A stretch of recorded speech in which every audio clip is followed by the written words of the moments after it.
Hey there, welcome to Better Together in 5, the podcast for school staff who want stronger, more respectful workplaces in just 5 minutes. I'm Jerry Lee. And I'm Kathy. Today we're talking about something every team deals with at some point: conflict. More importantly, how to handle it without things going sideways. Let's be honest, conflict isn't the issue, it's how we deal with it. Yes, that's true. When it's handled well, conflict can actually make teams stronger. It can lead to more creative ideas and better decisions. So, what does respectful conflict even sound like? It's stuff like, "I'm not sure I agree. Can we talk it through?" Or, "Help me understand where you're coming from. I might be missing something." Right. So, it's curiosity over combat.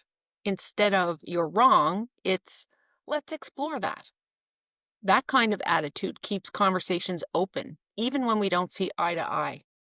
I've been in meetings where someone said, "I hear what you're saying, but here's what I'm struggling with." And it changed the whole tone. It made space for disagreement without shutting anyone down. And when that kind of tone becomes the norm, that's when trust grows. People actually want to speak up and stuff gets worked out instead of brushed under the rug. Exactly. But when respect drops out of the conversation, you can feel it. And when that happens, even if someone's smiling on the outside, underneath, there's tension and maybe even hurt. Frustration builds up. And let's be honest, those issues don't just disappear, they just hide and fester. Yes. So, how do we create a culture where disagreement is okay and still respectful? Here are a few simple things teams can try. First, set some shared norms, like listen fully before responding, or challenge the idea, not the person. It sounds simple, but when a team agrees on how they want to communicate, it changes everything. Second, check your assumptions.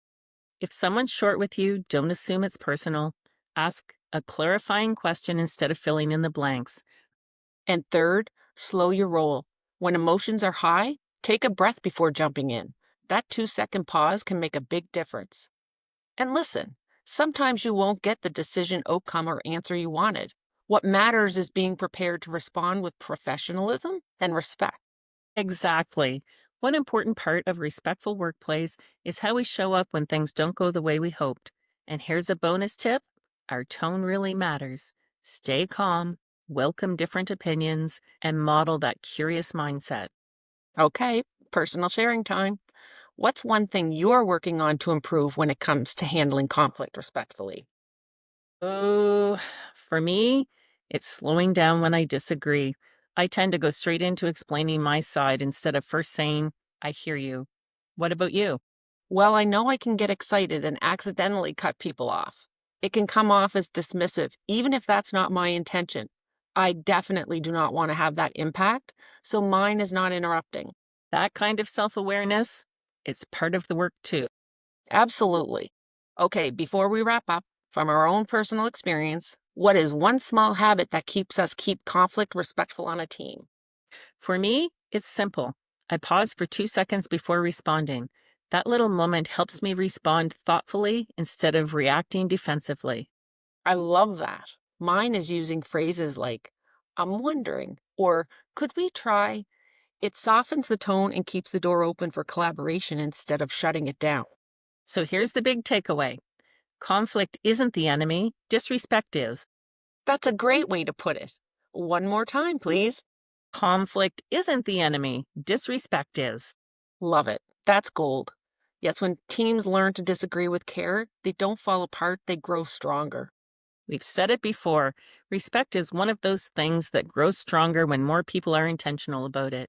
So, if you find this podcast helpful, please share it with your teams.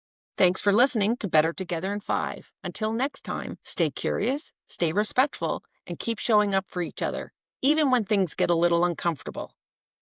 For more resources related to today's and all of our Better Together in 5 podcasts, please visit our Employee Relations podcast page in the Human Resources section on SharePoint.